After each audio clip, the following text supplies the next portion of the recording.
Good evening, Crimson Tide Nation, and welcome to the 35th edition of Alabama Primetime Live from yours truly, Jackson Johnson, and my partner in crime, Travion Ware, and the host and owner and founder of Crimson Coverage himself, Brody Smoot, joining us once again for some exciting magic on Tuesday nights, all right here on Alabama Primetime Live, here on Alabama The Voice College Football, as we all go over our take on the latest news and notes on the Crimson Tide. And let me tell you something, folks, you're going to be in for a wild ride.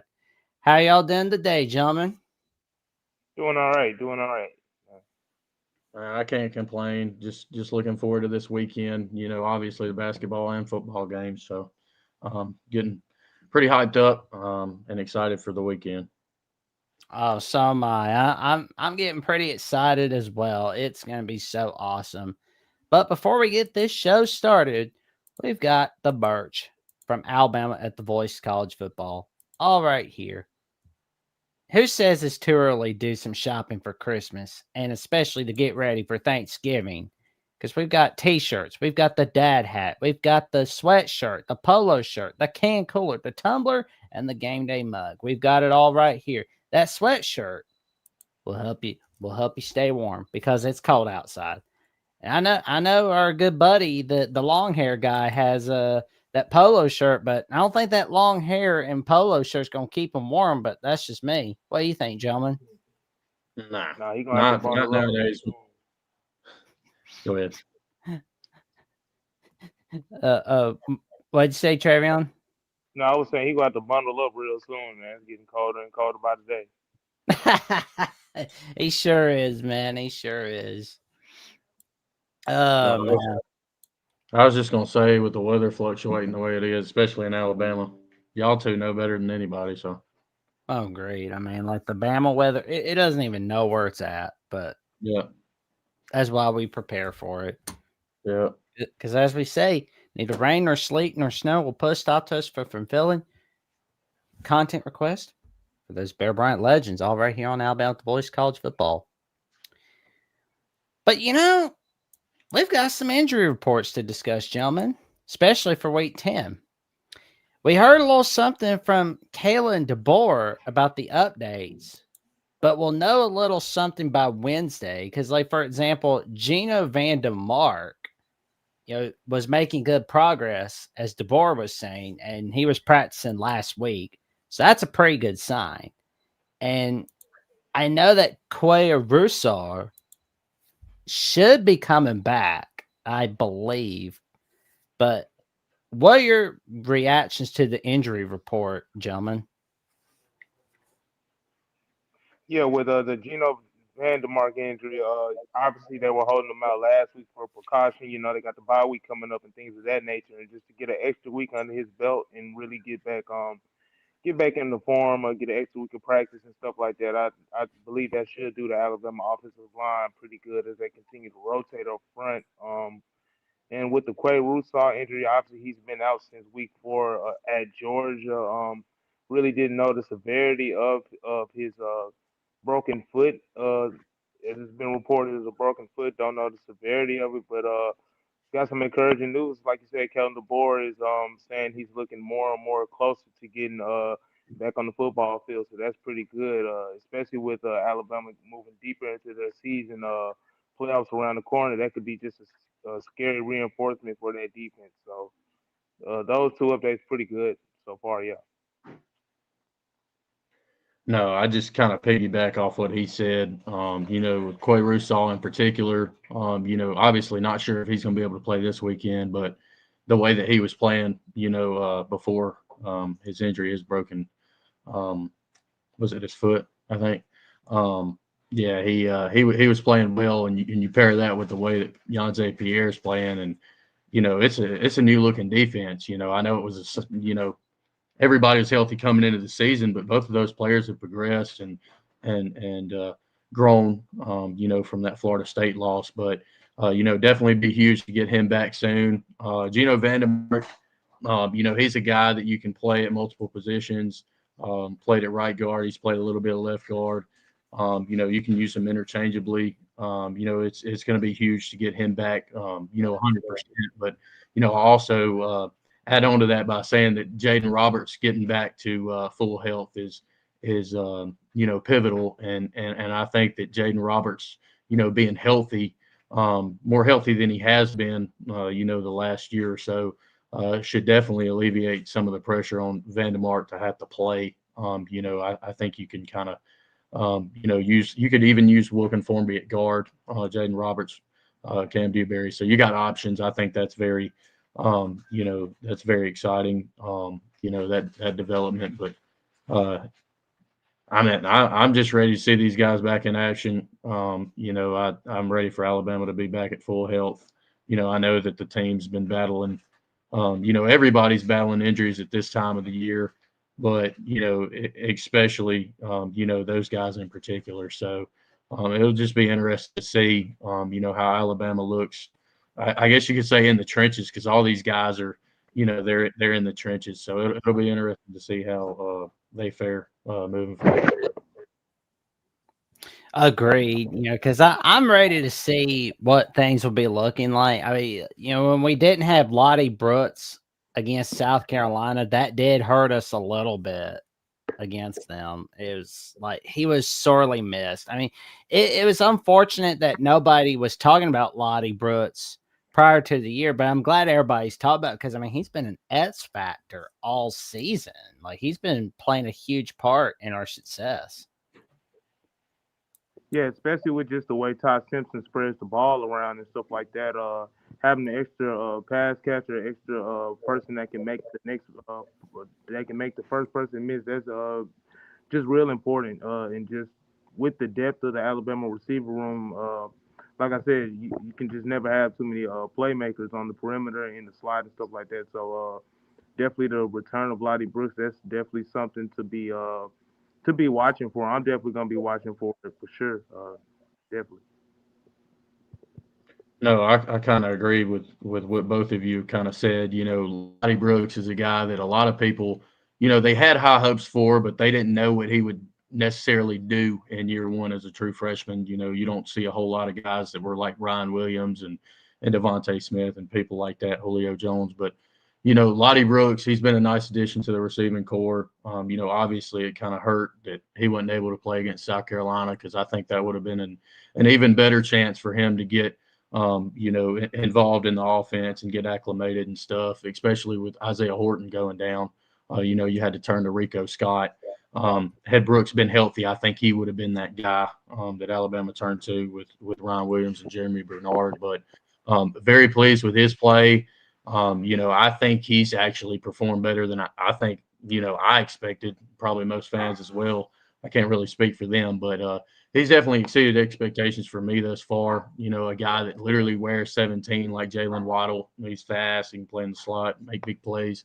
So it's going to be huge to get him back, and have him as that third or fourth receiver, however you want to look at it. It's going to be good to be able to throw him back in the mix.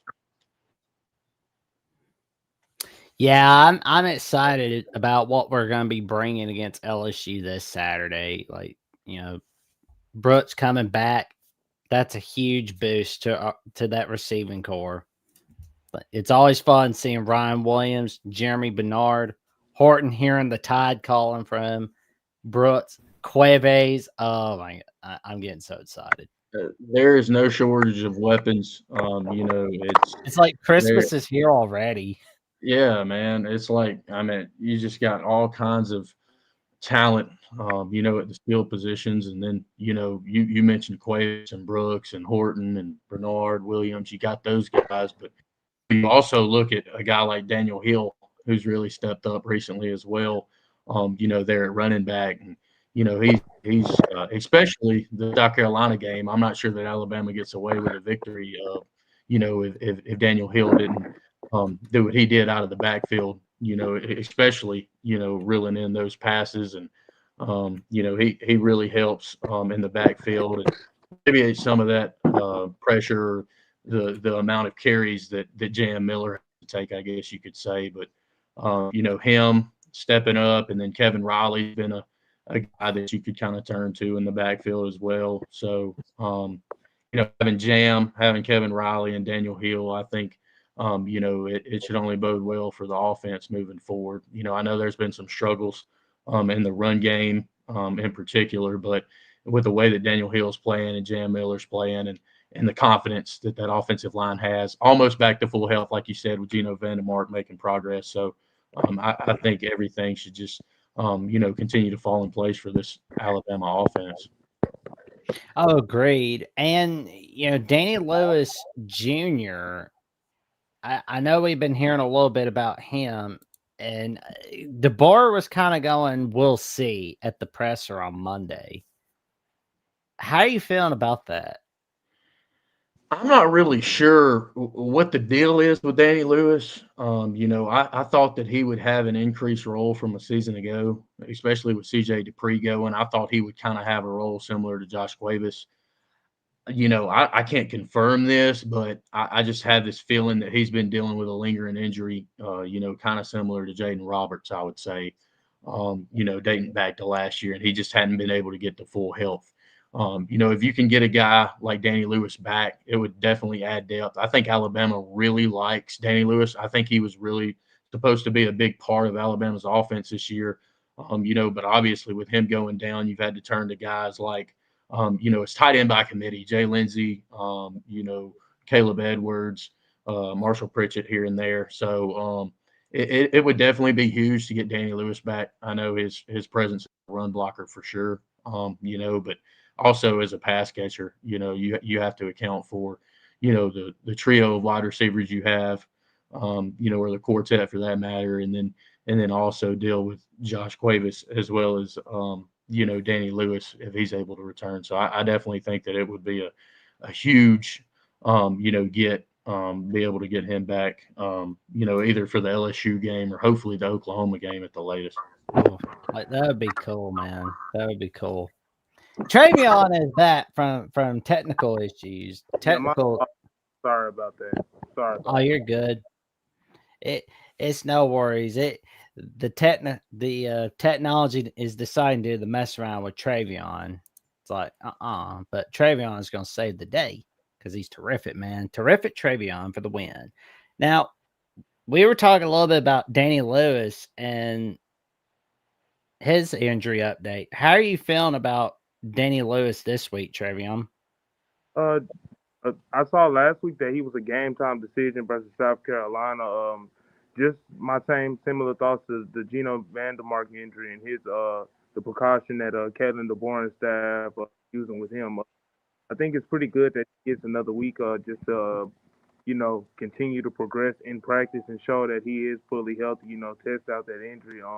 He's missed a couple games this year, but when he's been on the field, he's been pretty reliable. As a blocker, in the times they have thrown on the ball, he has caught the ball. So definitely think that his veteran presence just in the run game as Alabama tries to establish that run game, try to get any semblance of a run game. I think that it's important that he's there, him and Cuevas, just continuing to provide that veteran leadership and stuff like that. So I think that with him being probable and Ford said those are pretty good signs just to have all hands on deck Saturday when they take the field against LSU. There you go. I mean, it's always good to have our guys ready and rocking and rolling, especially for Saturday and especially for the rest of the season. You want to make sure you got all your guys all set for Oklahoma and Auburn and for the playoffs and for the ACC title game. Because if you don't, then things are ugly. I have that Nats man up mentality. Yeah, that's something that this coaching staff is kind of instilled in this group of guys, these players, and I think that's something that the players have kind of taken to heart.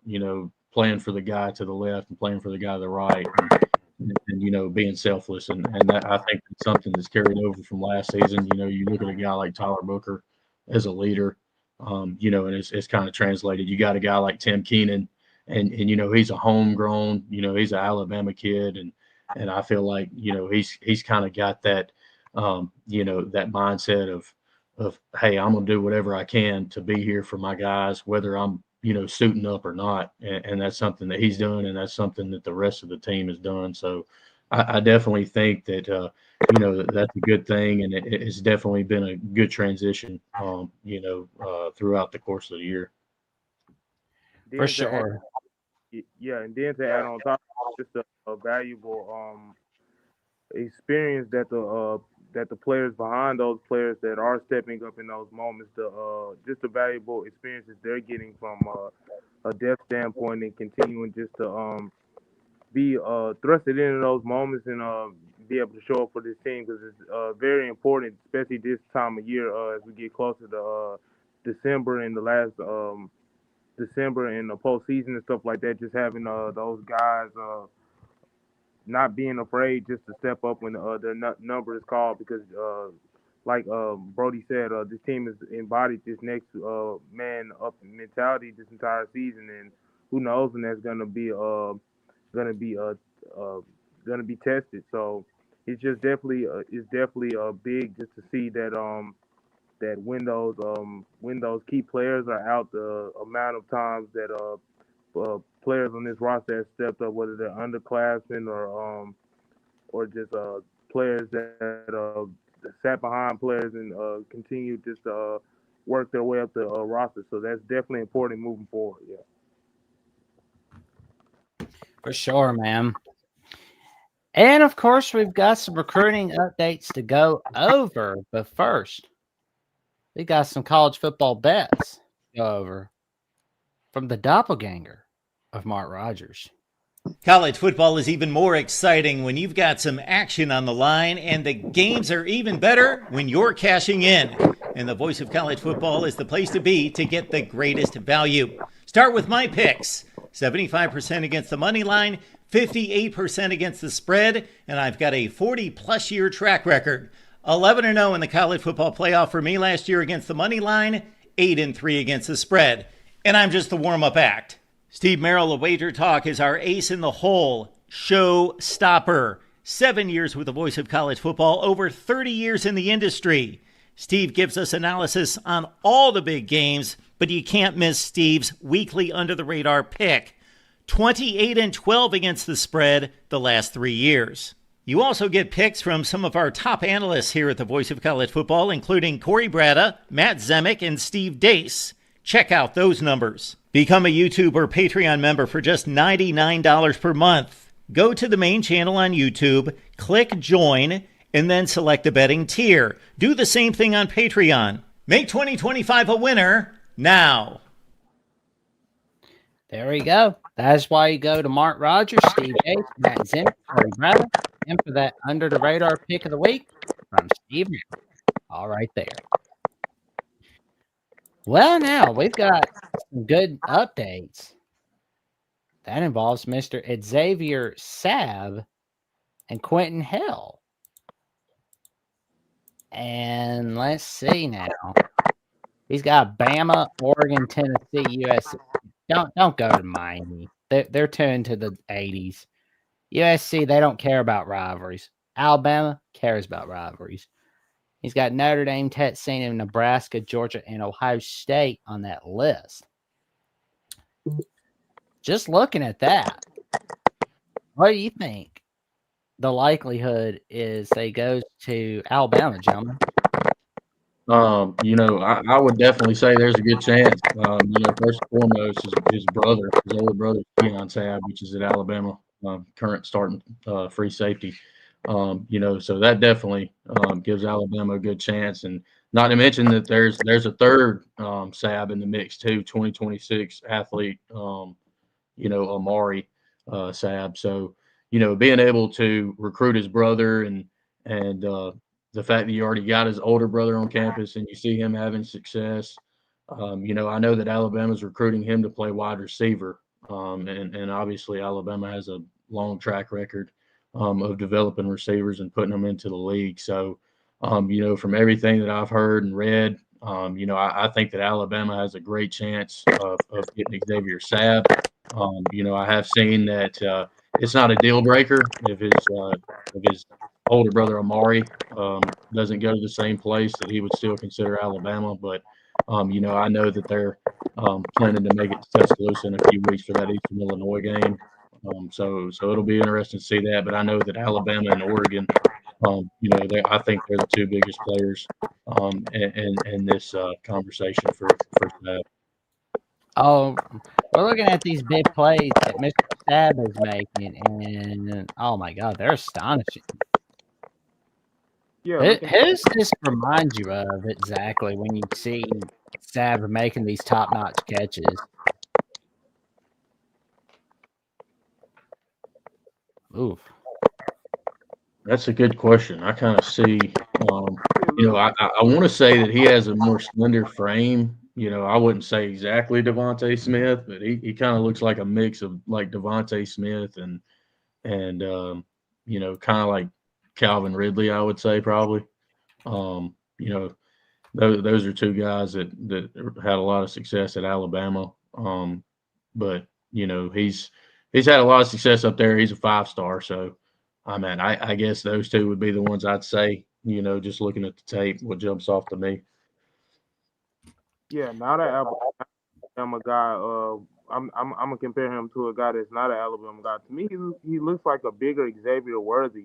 Just with speed, stop and go, ability, physicality, and obviously you can see he's got some good football IQ, being able to high point the ball at the highest point and stuff like that. I like Xavier Worthy, like I said, just different physical traits and stuff he brings to the table, and then you asked earlier just about where Alabama would stand in his recruiting. I just piggyback just with off of what Brody said.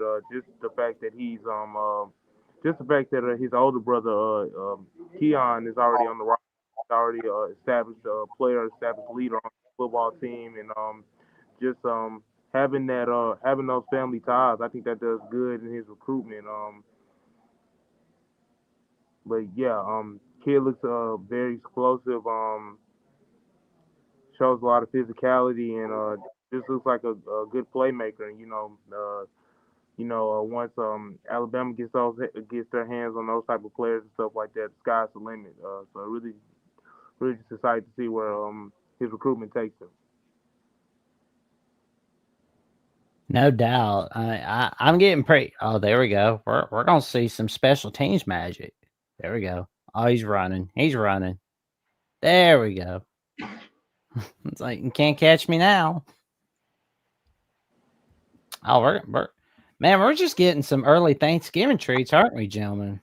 Yeah, I think he looks a little bit just from a versatility standpoint, athleticism like Jalen Mbakwe. I'm not sure that he's as fast or shifty, but just the being able to play wide receiver and punt returner and several different roles, you kind of see that similarity. Oh man, it's exciting just looking at it. Like, oh my gosh. Yeah. Then I saw that he was the #1 athlete in his class, so that's it's no telling where you can put him. You can put him in a multitude of positions. Look like he can kickoff return, receiver. Mike can line him up in some of the backfield, some of the misdirection things like that. So his versatility, that's what really pops out to me, honestly. Oh, he's doing a little bit of everything. Boom. Oh man, he knows how to get them. Like I'm just loving it. He's just making more magic.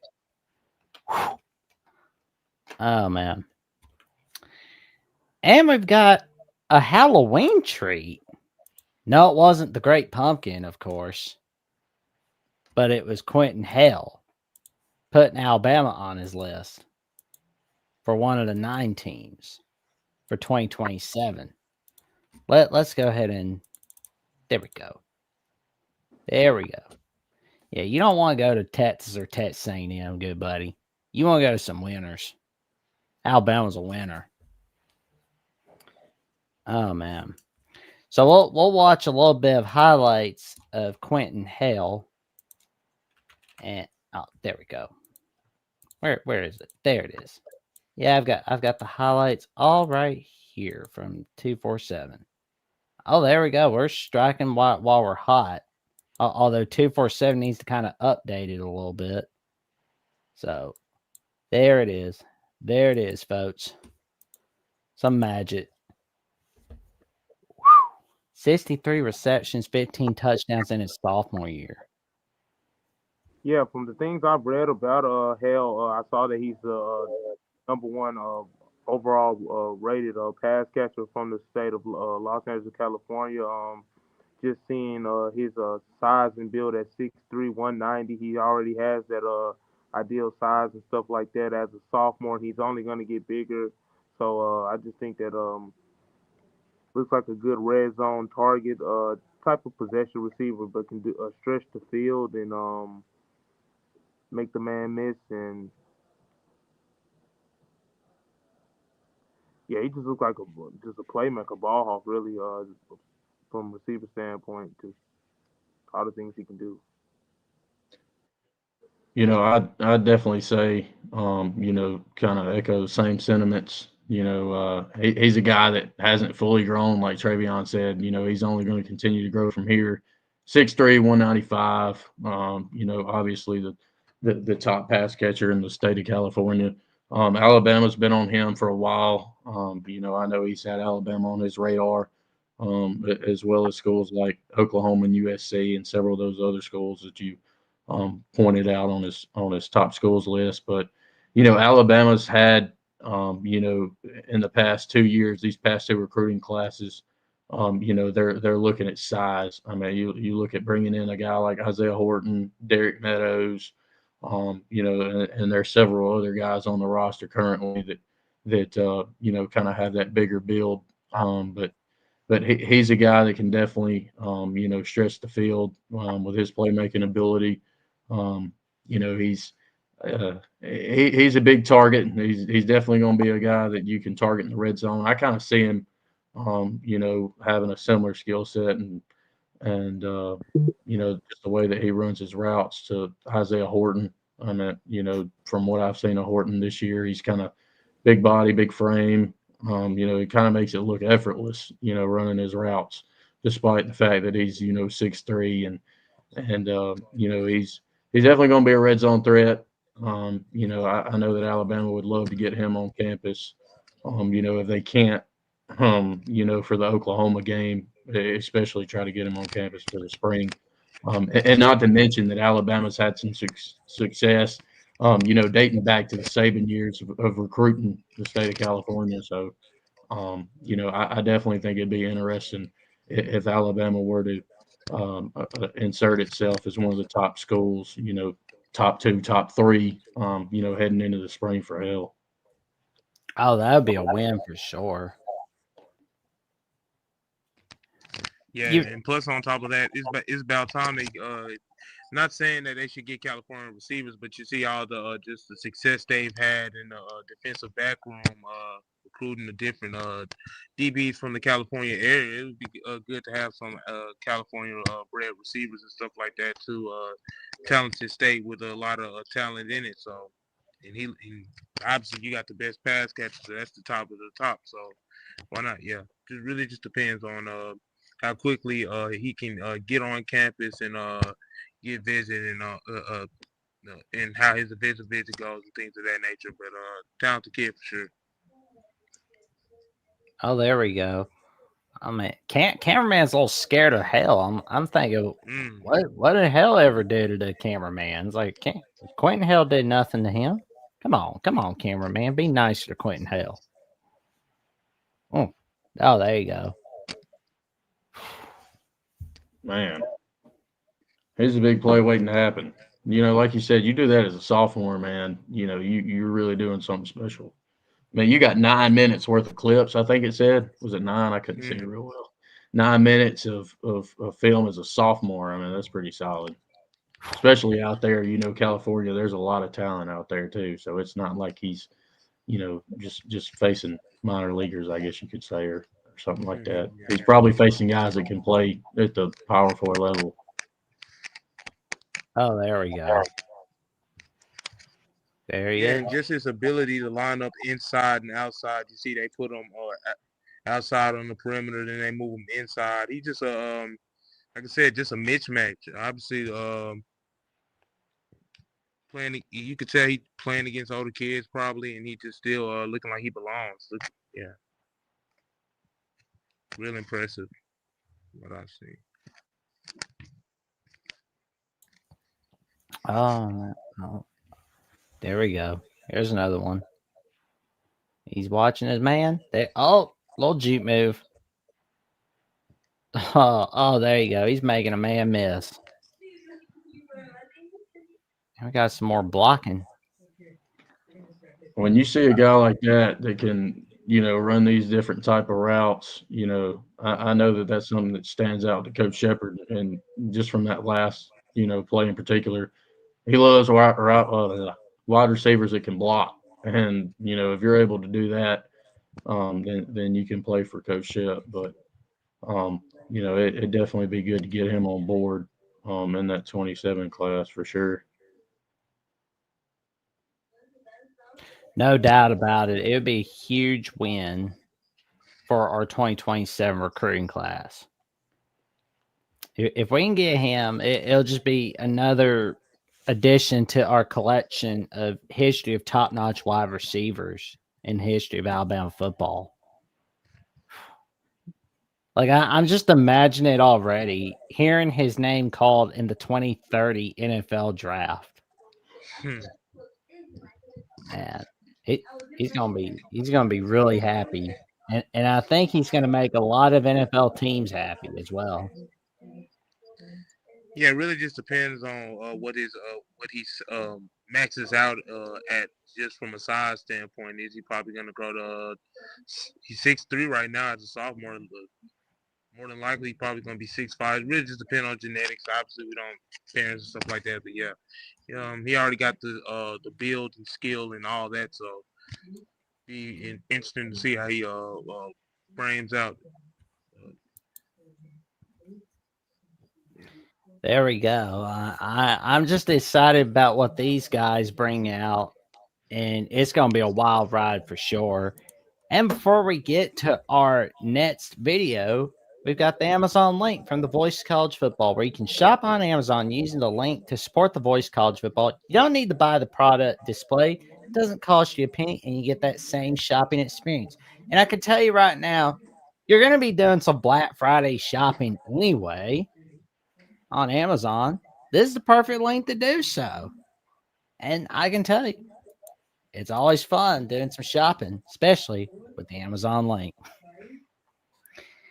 Alrighty, and we've got some more recruiting updates. Andrew Beard having Alabama as his choice, and Emmanuel Ruffin has decided Colorado is not the place he wants to be at. So, I saw this news today, and I thought to myself, this is a win for the Crimson Tide. What was your reaction hearing about this news, gentlemen?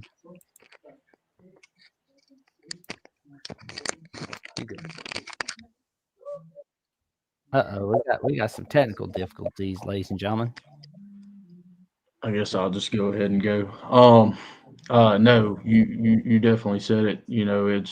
It doesn't appear that he's going to be, going to Colorado, and he's a guy that I expected Alabama to, really pursue and really go after. A kid that's from Bessemer City High School, right there in that Birmingham area.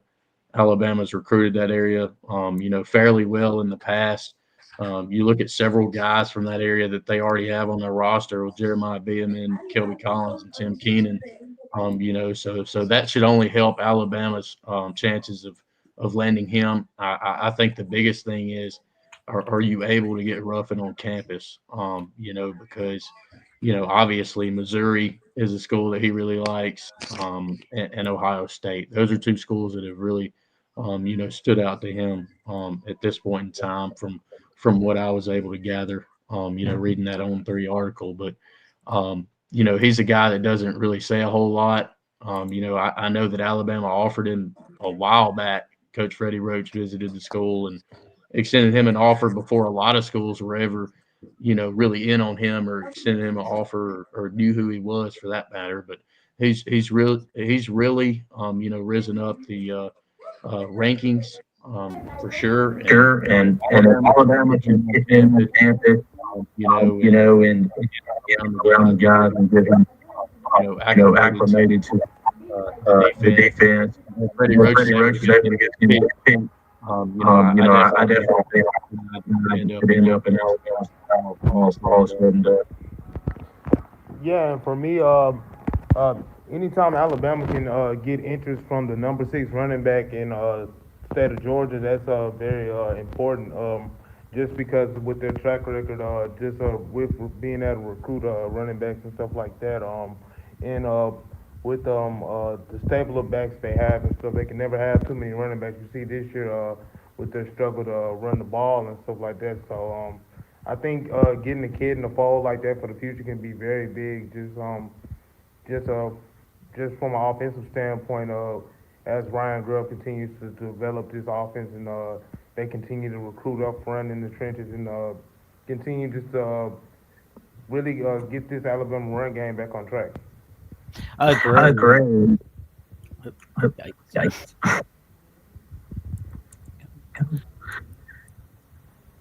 And we've got go. There we go. Wait.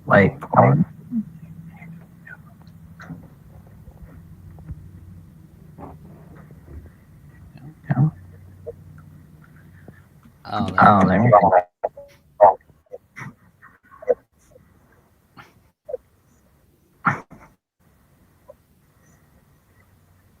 There we go. There we go. It made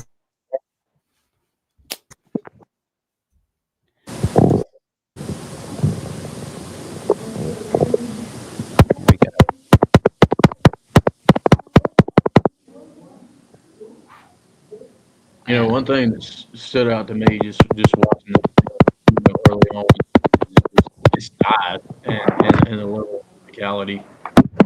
He plays pad level, really good. His get off.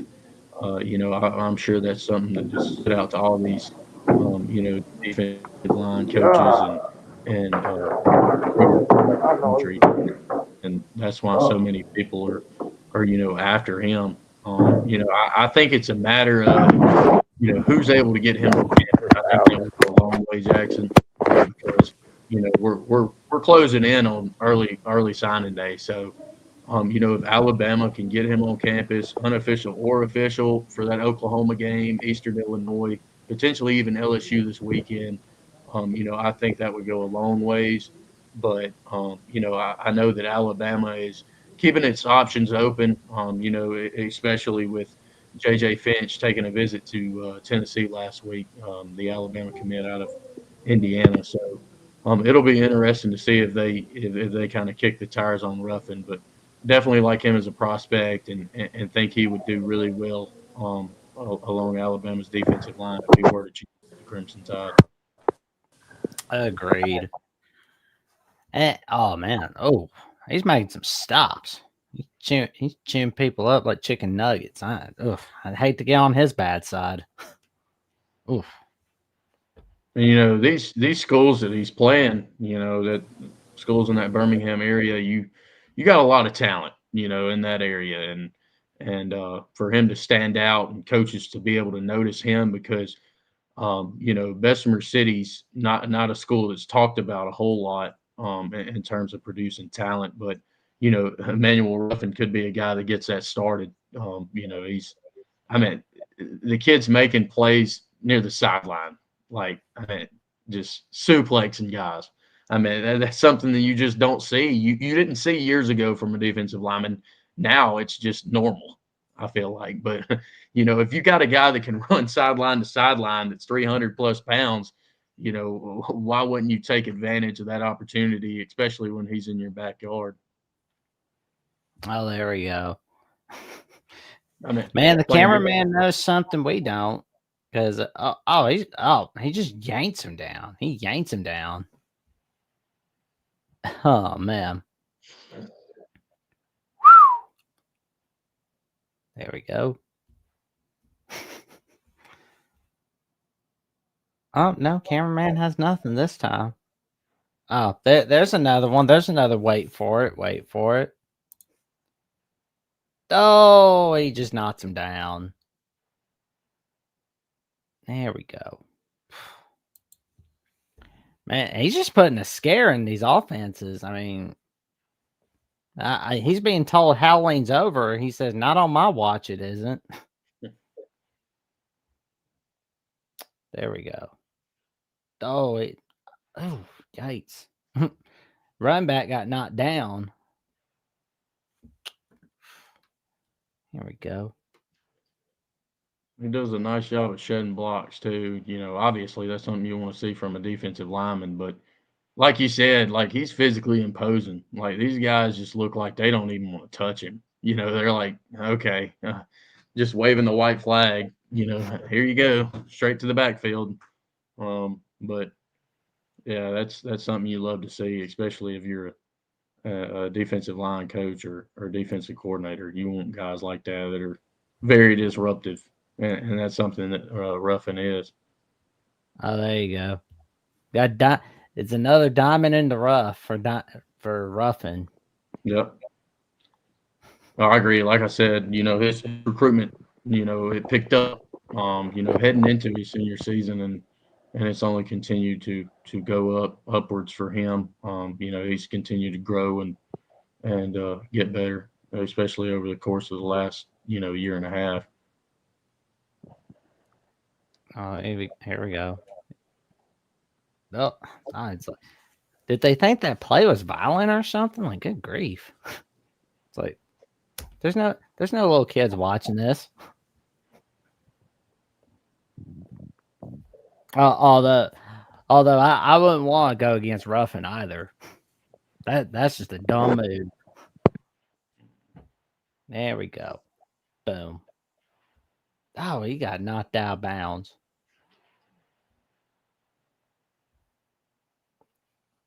Oh, yikes. Oh, it's terror time again. No, yep. That's why guys were fumbling the ball because they knew it was terror time. There we go. Let us know if you can hear us, Travion.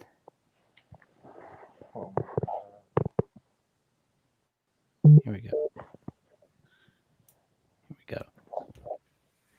But yeah, that yeah, we're just seeing like some huge stops from Ruffin. Like, oh my god. Man, running back got nervous, quarterback got nervous on that last play. They're like hot potato. Yeah.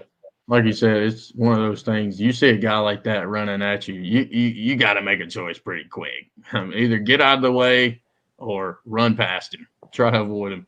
I don't think a lot of people are going to run him, run right through him. Oh no, I'm not going against him. I'd be a fool if I did. Oh man. And part of the Nets recruiting update, we've got Andrew Beard. We're looking at him. And this couple days for Halloween when we found this out, he's choosing 5 schools: Georgia, Georgia Tech, Oklahoma, Tennessee, or Alabama. I think that Beard, he's one of those guys that comes from a smaller school up there in Bogart, Georgia, at Prince Avenue Christian. He's a guy that, he plays at a smaller school, but he doesn't play like a smaller player. This is a guy that, he's ran for almost 2,000 yards, I think it was last season. Very talented. I know that Georgia's all over him, because his uncle is actually Garrison Hurst, who played at Georgia, played running back at Georgia. So there's that connection there. And then, like you said, Oklahoma, Tennessee, and Georgia Tech, they're also in the mix. But he's been to Alabama for an unofficial visit, for one of the games this year, and seemed to really enjoy it. He's a guy that's very talented. And, I know that Alabama would love to get him on board, especially Coach Gillespie. Continue to add, a wealth of riches to that running back room. You already got Xavier Crowell heading that way, Javari Barnett. If you could get Andrew Beard, in the fold, I think it only increased Alabama's chances of having one of the best rushing attacks in the country, in the next, say 3 or 4 years. Oh, there we go. Oh, man. But I do think that Georgia's the front runner for Beard. But, Alabama's going to continue to keep fighting. Like I said, that connection there is going to be difficult to overcome. With his uncle having played at Georgia, living in Georgia, Kirby Smart's right up the road. But I know that Alabama's been on him for a hot minute, and they'll continue to try and chip away and maybe land his commitment, in the future. I don't think he'll make a decision, in the near future, but I guess we'll have to wait and see. Agreed. Oh, there we go. He's gonna be. Oh, there we go. Oh my God, he just juked 2 guys. Oh man, unbelievable, unbelievable. Oh man. Yeah, Well, sorry about that. That's who I was commenting. Beard was who I was commenting on before my connection timed out. I apologize for that. First and foremost, that's what I was saying. The number 6 running back from Georgia, in the state of Georgia, very shifty, great jump cut ability. You can see he's out. He's specializes in making something out of nothing, just from the backfield, and his ability to catch out of the backfield and see it right there. Just being able to just catching head east to north when he gets the football in his hands. So yeah, that's definitely a good weapon that Alabama is targeting for the future. Like Brody said, with him having family ties to the Georgia football program via his uncle and things of that nature, definitely gonna be really hard to overcome that. But this day and age of recruiting, you really can't count out can't count out can't the deal ain't done until it's done. So basically Alabama definitely going to keep a hard pursuit, as they should, on this type of kid, and with the stable of running backs that they have, and what he could possibly add to it. Obviously they got that future set with possibly with the addition of Isaiah Correll, the running back, the local running back from Alabama, but also just with the stable of backs they have, so he could definitely be a viable piece to add in the future, but it really just depends on how this recruiting game goes. Yeah. oh, here we go. Oh, he's gonna be running. He's running. There we go. There we go. there he goes again with the juke moves. Oh, he's rocking and rolling with touchdown. And just for one more time, we don't care about the ads. We don't. Yeah, we got enough coffee already. Got enough coffee already. We want to see more magic. We want to see that magical play where you juke 2 guys one more time. That's what we want to see. We don't care about Nespresso. No, that's not it. That's not it. There it is. There it is. There's the magic of Andrew Beard. There he is. Boom. Yeah, the acceleration is just crazy off the jump cut right there. Yeah. Boom. I wish I could play that in slow motion, but I'm sure there's a way next time. His ability just to run through the tackles and then just break open for daylight is very special. So definitely important. Definitely important to see where he lands. Even if it's with Georgia, he could be causing problems to Alabama for future seasons to come. So just definitely important just to keep an eye on him for sure. Oh man, like when that play was happening, that like he brought out the genjutsu is what he brought out. He brought out the genjutsu on that. So I mean, I'm not messing with a running back that can bring out the genjutsu. I mean, he'll chew you up. Oh man. But we did see our basketball team bringing out the Genjitsu last night, despite some injuries against North Dakota in the season opener. And Brody, you commented on it a lot on Crimson coverage, and there's been a lot of injuries going on. When do we get our guys back? And I know that Davion Hannah is got to look out for because he was top notch last night.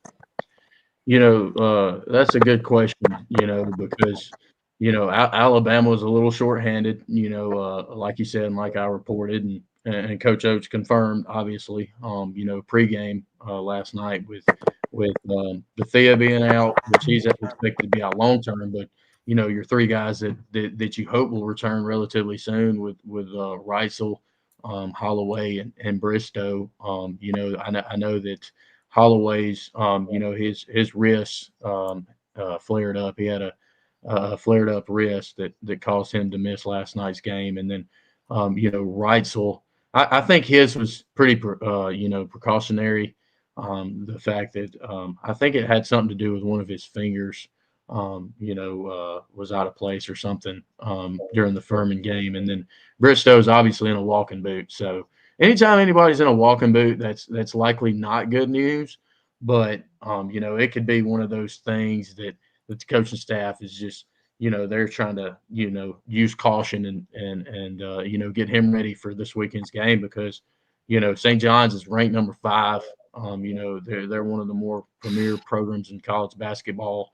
And a coach like Rick Pitino, who's one of the best of all time, at what he does, and one of the best college basketball coaches, around, especially in the country, and the new era of college basketball. You look at a guy like Rick Pitino, he'll exploit you, if you got weaknesses, and Alabama has several things they need to clean up, and Coach Oates and the coaching staff know that, but being able to get these guys back healthy, that's what comes first and foremost. And I would be willing to go out on a limb and say that Holloway and Reisel will at least play. I think Bristow would be a guy that you kind of look at as like a game time decision. His situation is one that they might monitor up until tip off, but you definitely need Holloway and Reisel back. You can't just put it all on LeBaron Philon, because he's not going to be able to do everything that he's capable of doing if you don't have those guys around him. So I think it's huge that Alabama is hopefully able to get Reitzel and Holloway back, and then if you could get Bristow back as well, that'd be even more useful as Alabama heads into Madison Square Garden on Saturday. No doubt. Yeah, it's like good grief. It's like we're hurting all over the place. We will be back. Yeah, but even with some of those injuries that even with some of those absences that Alabama is having with Holloway and Briscoe and a couple others missing action, you still saw some young players like the young like the true freshman Amari Allen, 6'8" forward. He had a nice showing last night. 12 points, 7 boards, 5 assists, 3 steals. Just his ability just to be able to make the most of his opportunity and really just stuff the stat sheet and really just be electric on both ends of the floor. You're seeing a lot of people saying he can possibly be a one and done type of kid, just with his just athleticism, build, and the way that the NBA has, the way that the NBA game is going today, just with his ability to be a 3 and D type of guy. That's really where he excels at. So that's somebody that really caught my eye last night. I'm not a really big basketball guy, but been trying to get into it a little bit more with Alabama, and just the continuing emergence of LeBaron Philemon, just leading the way with 22 points and 8 assists, showing his athleticism, being a distributor of the ball, attacking with athleticism and stuff like that. So it was definitely some good things I saw from them last night. And then even like I said, with the absences,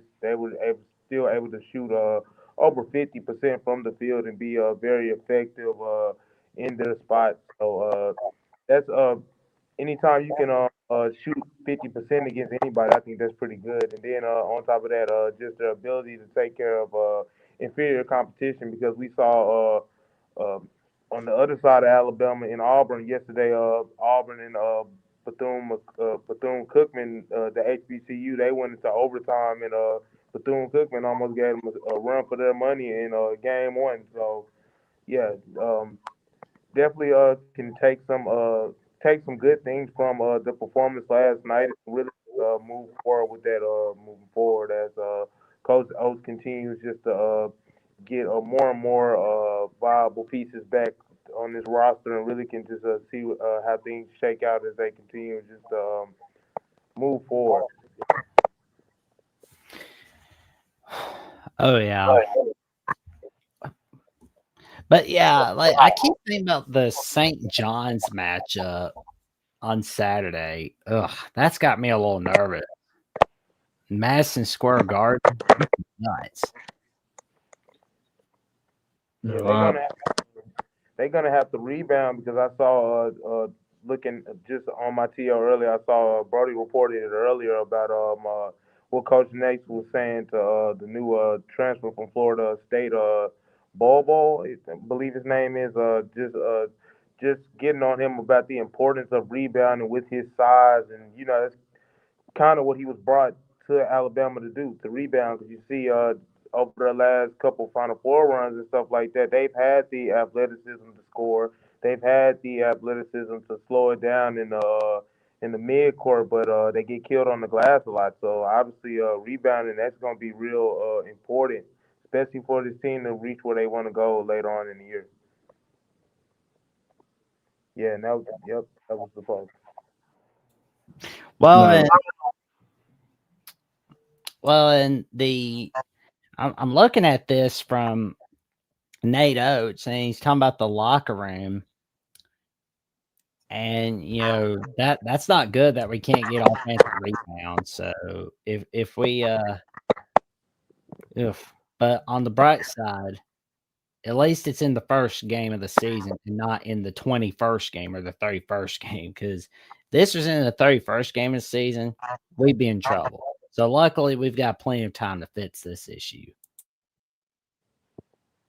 no. Like you said, I definitely think that it's critical. That this team is able to take, this critical coaching and use it. Moving forward because you got to be able to rebound, especially in a conference like SEC, and then you're going against opponents that are just as good as you are. They can rebound just as good as you. They can shoot just as good as you. They have just as much talent as you do on the floor.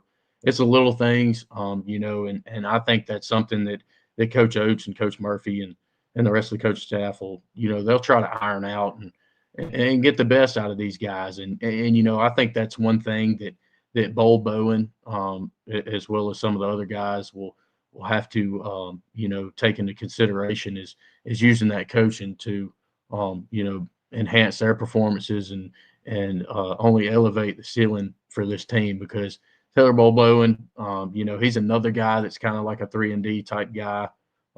He has a lot of potential. I think he has first round potential. He's just got to work on rebounding and the little things. It's going to take some time, but with the schedule that Alabama has, you don't really have time to just you know kind of push it off I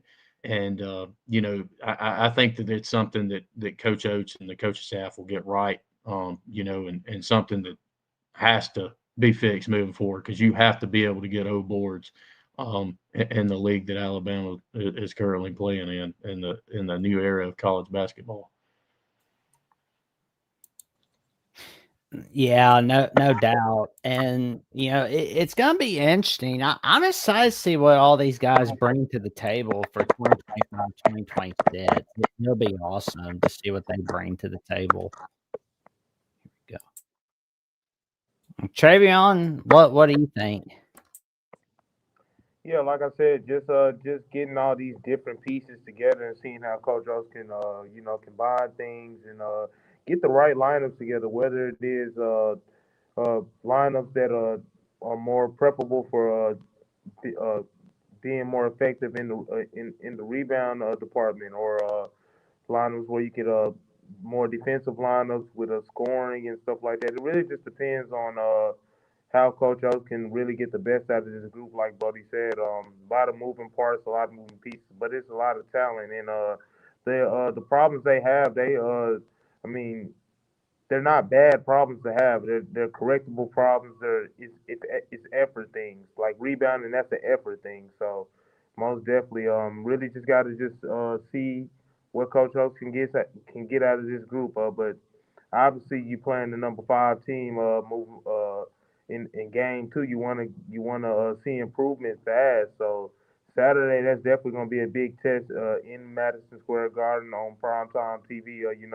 They're gonna want to put together a good performance, and like Brody said even earlier, uh, they have the type of coach that's gonna exploit those weaknesses quickly, and then they have a lot of some returning players on that roster, some experience. I mean, Alabama does too, but still the same. They're ranked number five for a reason, and Alabama, they're gonna have to bring their A game to really just really do what's needed to pull an upset. Because wouldn't that be an upset? I'm not sure exactly where Alabama is ranked in basketball. I think they're like number 12. Forgive me if I'm wrong, or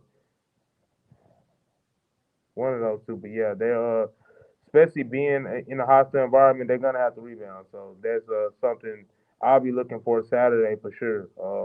Who steps out and rebound? Like I said, the young freshman Amari Allen. I'm not sure how much he'll be in the rotation, but that's a player that caught my eye last night. Just with his energy on the offensive glass and being able to run the floor and stuff like that. So hopefully we can get some more of that from multiple guys on Saturday.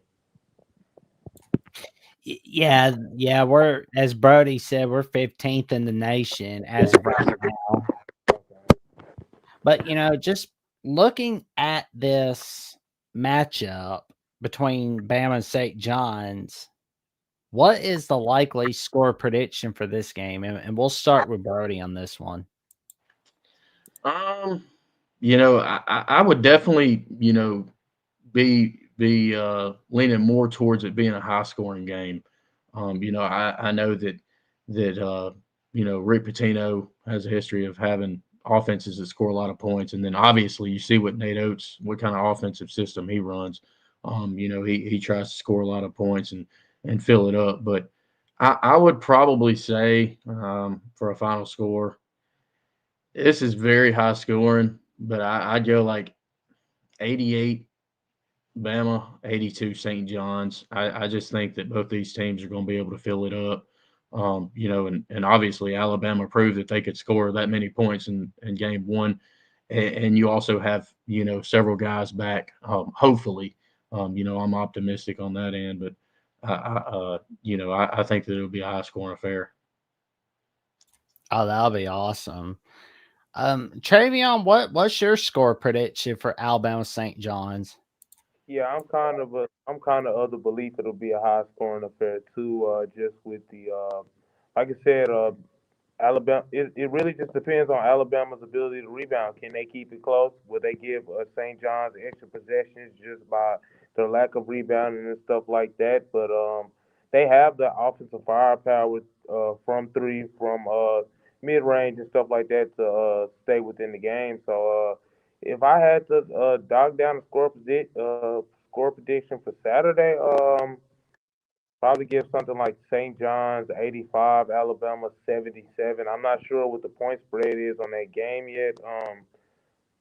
But it really just depends on what reinforcements they can get between now and Saturday. My opinion could change if they had like a Briscoe or Aiden Holloway back on the court. It really just depends.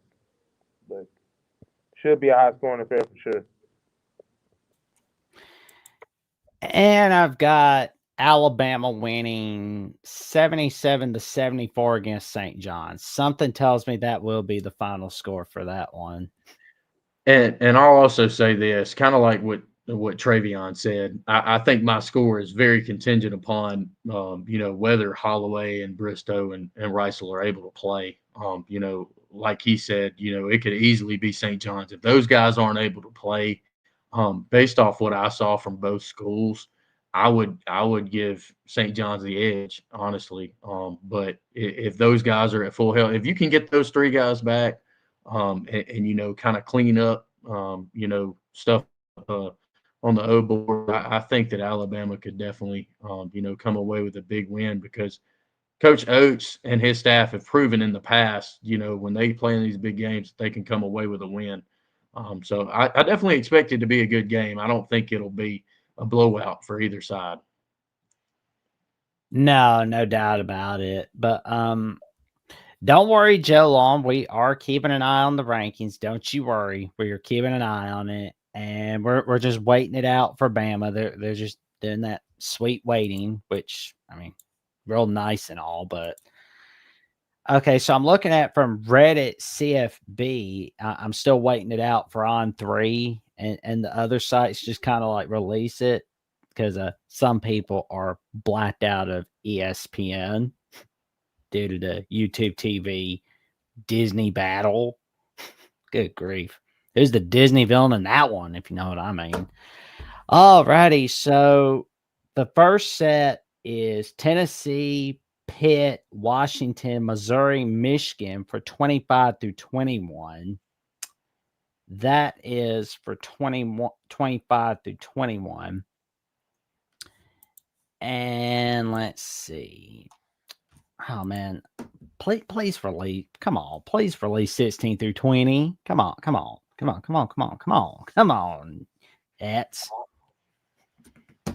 It's just keeping us impatient, isn't it? Man, I'm telling you, it's like you said with the YouTube TV, the blackout thing. It's messed up a lot of folks. I know a lot of people are complaining about that. You having to finagle, around everything, and people over here getting Hulu subscriptions, Fubo, and stuff. And it's just, man, they got to get that sorted out pretty quickly. Well, note to self, I'm preparing for stuff like that for the future, which I'm making sure I got that, where it's like not just for me, but those around me be like, you want to come on in and watch ESPN? Doors right here. For sure. Here we go. Travion, what do you think? In terms of rankings, it's going to be real interesting to see where Alabama is. Obviously, they're not going to be the top SEC school because Texas A&M, they're still undefeated in conference play. But I expect Alabama to be around that probably 5 to 6 range, playing like the 12 seed. I've been seeing a lot of people mock their their their rankings and stuff like that, and I've seen different matchups with Alabama possibly playing teams like the Group of Five winner, whether that be North Texas or I'm trying to think about who else who else would be the Group of Five winner in those other conferences. Uh, James Madison, the Sun Belt, maybe. I mean, there's Tulane, there's Navy. Everybody's kind of killing itself. Yeah, there it is. Brody's got Brody for the clutch. Iowa, USC, Miami, Georgia Tech, Vanderbilt for 20 through 16. Oh, man.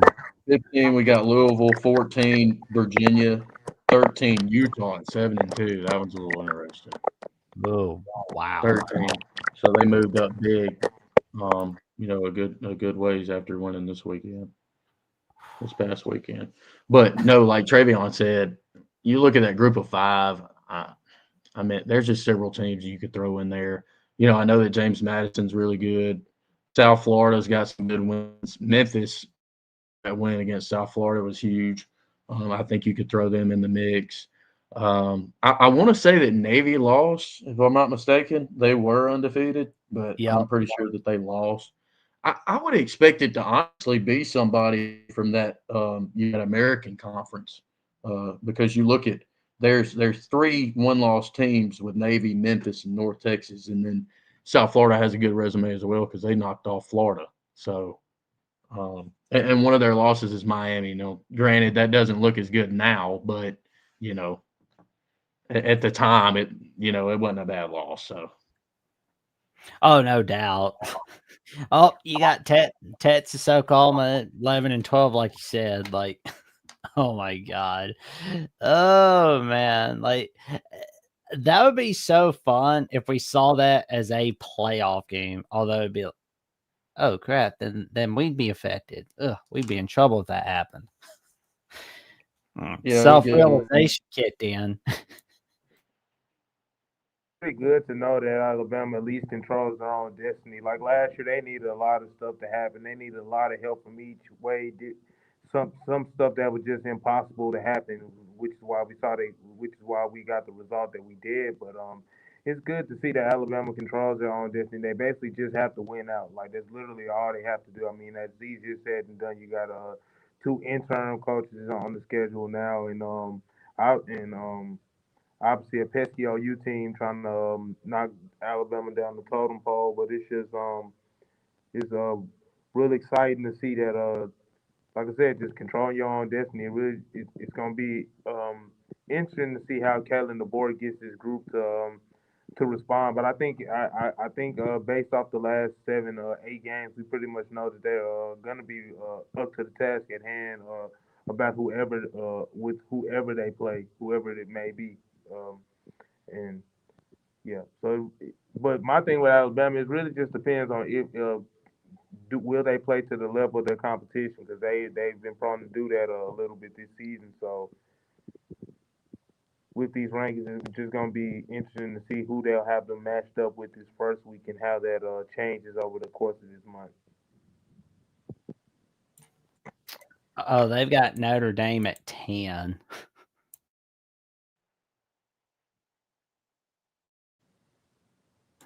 Oh man. That is just rough for Miami. It's like, nope. It's like, but we won in week 1. Nope, that doesn't matter. Miami did it to themselves, man. They did it to themselves back to back seasons. So it's just like, man, got to win the games you're supposed to win, literally. You got 9, Oregon at 9, and then Texas Tech and BYU. That's a big one this weekend, boys. It's a big one in the Big 12. Oh, what were you saying, Travion? No, he was saying Texas Tech and BYU gonna be a big one, most definitely. I've seen Texas Tech been having some quarterback issues. Just I think their starter Morton, he went out with an injury and he's been out the last couple weeks. So they've been navigating about trying to the best option moving forward. BYU, they got their quarterback. Every time I watch BYU, I can't take them serious because their quarterback was number 47. But they're still a viable team, still a dangerous team. So it's gonna be real interesting to see how these matchups affect these rankings moving forward. But a lot of good ball that's be played, especially this weekend. Yeah. And we've got Ole Miss at 6. And wow. Yikes. Oh, they put us in at 4. We're at 4. Yes. Yeah. We're number 4. Oh man. They put it's Ohio State, Indiana, Texas A&M, Alabama, Georgia. So Big 10, SEC top 5. Well, that was unpredictable. Not. Yeah. Oh man. Well, Travion, let's hear your take, good bud. Yeah, I'm trying to see who with Alabama being the 4 seed, wouldn't they play the 8 seed or who would they play? Like I'm not looking at it directly. So waiting for the 5 or 12 seed in that case. So we would get the bye.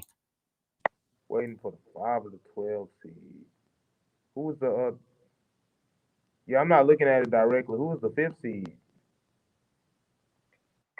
We would be 5th, Jackson, because if it were to be right now,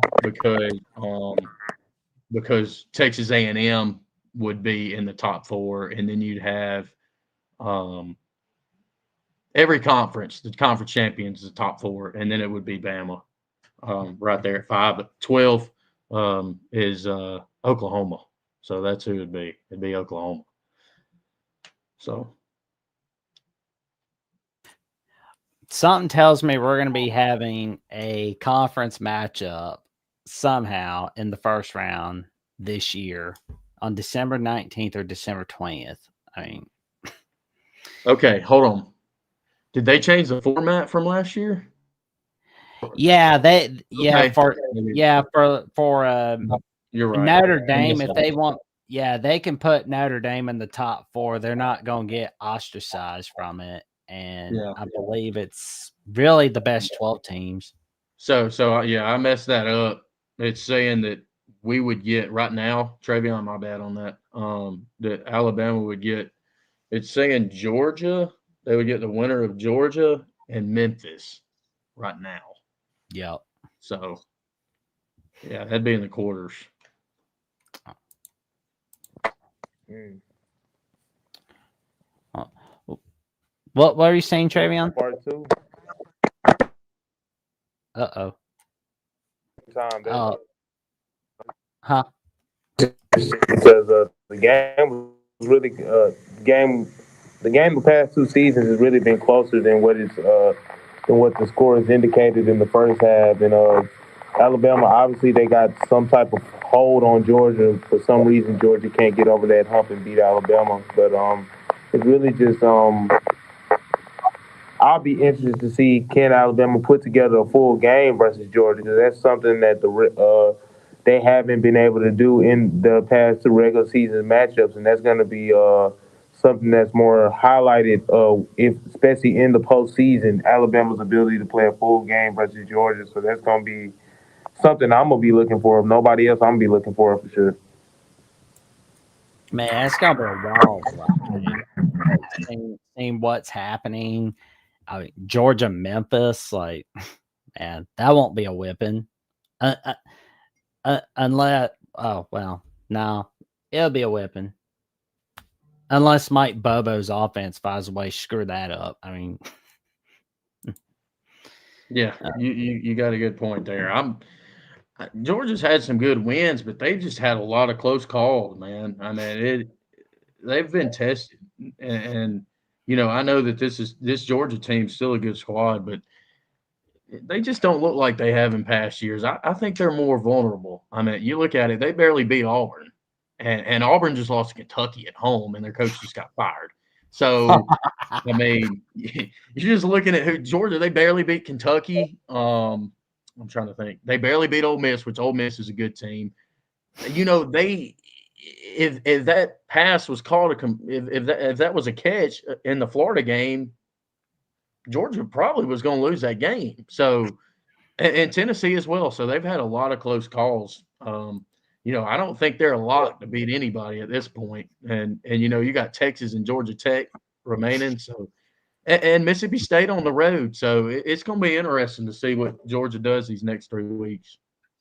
oh, agreed. And this concludes episode 35 of Alabama Primetime Live, as we've got the rankings, the first CFP rankings for the 2025 season. And Brody, what magic have you got cooking on Crimson Coverage, good buddy? Man, just got a lot of coverage, from football to basketball and recruiting as well. Going to be breaking down a lot of film these next few days. Be posting a lot of film. I've started doing that, more recently because I have access to it now. But look forward to doing that, and then obviously keeping up with the press conferences and keeping everybody informed on what he said and she said. Coaches and experts, analysts. I like doing that kind of stuff. So, that's definitely what I got cooking. The rest of this week. There you go. Tell your friends, your family, and the cashiers at Publix about the magic that Brody Smoot has cooking. All right there on Crimson Coverage, and the magic that he's got cooking on at Brody Smoot on @/Twitter. Travion, what magic have you got cooking this week, good buddy? Really just getting closer to game week. I plan on going to the game this weekend. Really trying to see who's in, who's out the lineup. If there's going to be any smack talk between Alabama and LSU, if their players are saying anything, I'm pretty sure that they're just trying to rally together at this moment. They're not really focused on the internal outside on the outside noise and stuff like that. But just interested to see how things shape up as game day inches closer, and just checking out some of this college basketball, seeing who the top freshman is, not even at Alabama, just across the country and stuff like that, and trying to look at some who is that? Carlos Boozer's son tonight. Who is that? Forgot his name. Boozer, Carlos Boozer's son. Though I like him, so I'm just looking at different players across the country and stuff like that. And yeah, There you go. There you go. So check out the Magic Trevion Warehouse cooking all right here on Alabama with the Voice of College Football. And you can tune in for the Thursday night call-in show as Jeffrey and I take your calls Thursday nights, 10 p.m. Eastern, 9 p.m. Central Time, and the post-game show right after the Alabama LSU matchup on Saturday. And I've also got some magic cooking this week on the Jacksonian. I don't know if it's this week or next week, but I think I'm going to know what it's all about with the Blue Jays, with Locked On Blue Jays, as they will be coming on. We don't know when, but it's going to be a fun episode. And for more updates, what I've got going on the Jacksonian, Alabama with the Voice, college football, Paul Feinbaum Show, once a week, twice a week calls, and the 3 times a week appearances on Locked On West Virginia with Mountaineer Paul for Jackson's World College Football. Check me out on Jats VOCFB on @/Twitter and on Instagram and Threads, Jackson Johnson 543908. Note to self, I really need to update that Instagram handle. And with that being said, like, comment, subscribe, click on the notification bell so you never miss no video of Alabama with the Voice of College Football whatsoever. And we will be seeing you soon. And roll tide.